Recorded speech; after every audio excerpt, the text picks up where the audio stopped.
Sono Angela e ti insegno a parlare italiano. In italiano ci sono parole che possono essere confuse molto facilmente. In inglese sono rispettivamente behind ed in front.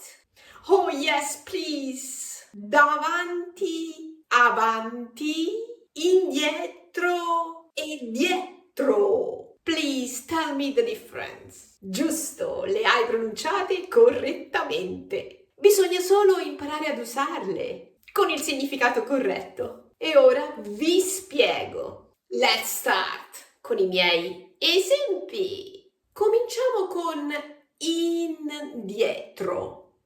Ora, possiamo dire guardare indietro. L'esempio più giusto che mi viene in mente è quando si guida una macchina e vai in una direzione, but if you have to park and you have to put the car in reverse, voglio dire, andavi in una direzione e decidi di parcheggiare la macchina, ti verrà spontaneo guardare indietro, perché adesso devi cambiare direzione. Quando usiamo indietro, dobbiamo tenere presente il movimento indietro. Con questa piccola parolina indichiamo il movimento opposto rispetto a quello in cui ci si sta muovendo. L'esempio del parcheggio. Devo guardare indietro quando parcheggio la mia macchina. Indietro si accompagna con tutti i verbi di movimento. Posso dire camminare indietro o posso dire tornare indietro. Ad esempio, ho un appuntamento con un amico al cinema, ma ad un certo punto mi telefona e mi dice: sono al negozio di fiori. E io gli rispondo: torna indietro che ci incontriamo al cinema. Tutto chiaro? Con i verbi di movimento posso usare indietro perché aiuto il verbo ad indicare la sua direzione o la tua direzione. Dietro invece si riferisce alla posizione di qualcosa o di qualcuno. In un caso come questo possiamo dire: il colpevole è dietro le sbarre. Oppure, in un caso come questo, il gatto è dietro la tenda. Ma per quanto riguarda dietro, ricordiamoci che possiamo usarlo anche con i verbi di movimento per indicare la posizione. Per questo possiamo dire con il verbo camminare, ad esempio: per favore, cammina dietro di me, indicando la posizione. Ed ora, in una situazione come questa, dove le verdure si tengono per mano, posso dire: il broccolo cammina dietro il peperone, il pomodoro balla dietro la carota, l'avocado saluta dietro il limone. Ho usato verbi di movimento e non, ma in tutti e tre i casi dietro è stato usato per indicare la posizione. E un ultimo esempio per voi. Se sei in fila ed il primo della fila ti dice: rimani dietro di me per favore, come in questo esempio, devi stare al tuo posto, rimani dietro di lei per favore.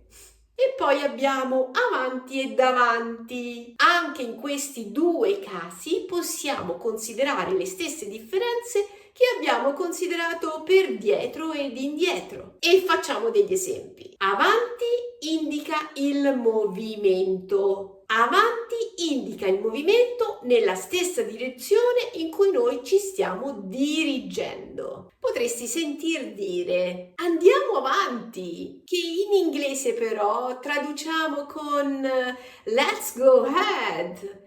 In questo caso non diciamo let's go in front, giusto? Ecco, è solo un esempio per ricordarvi che purtroppo non tutto possiamo tradurre letteralmente.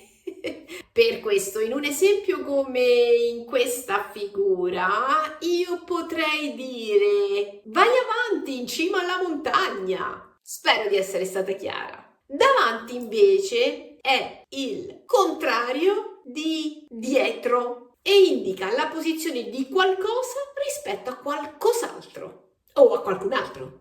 Ad esempio posso dire le bici sono davanti al negozio.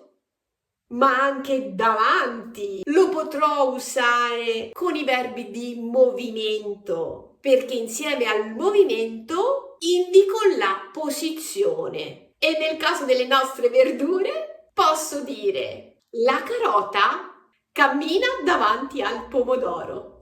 Il limone corre davanti all'avocado. Arrivati a questo punto non posso non darvi quella piccola regola grammaticale che rende la lingua italiana antipatica, sometimes. Per essere chiari, avanti e dietro si usano da soli o con un verbo di movimento e quindi potrò sentir dire vieni avanti, oppure anche solo avanti, avanti, ha lo stesso significato. Con indietro invece potrei sentir dire vai indietro ed anche indietro, ancora indietro. Tutto chiaro? Per quanto riguarda invece davanti e dietro, dobbiamo imparare ad usarli con una piccola preposizione che segue queste paroline. Davanti sarà sempre seguito dalla piccola preposizione a più il nome.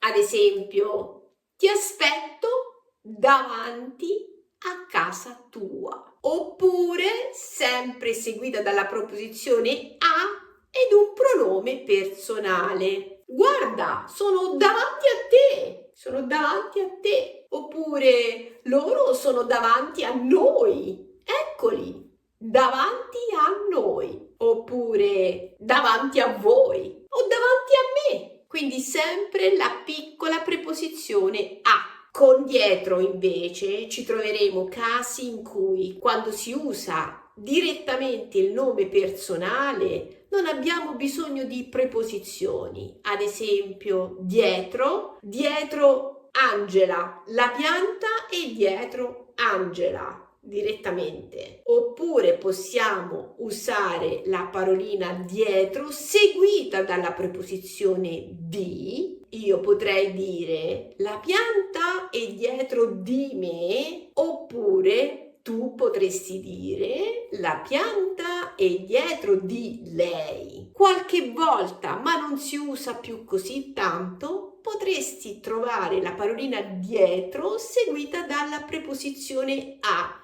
Questo per dire che non è sbagliato se tu dovessi usare la preposizione a, ecco. Potresti comunque imparare dicendo dietro a lei o dietro di lei. È uguale. Spero di essere stata chiara e se siete arrivati fin qui, thank you my gorgeous community. Grazie per tutti i like che troverò. Thank you for watching e bye!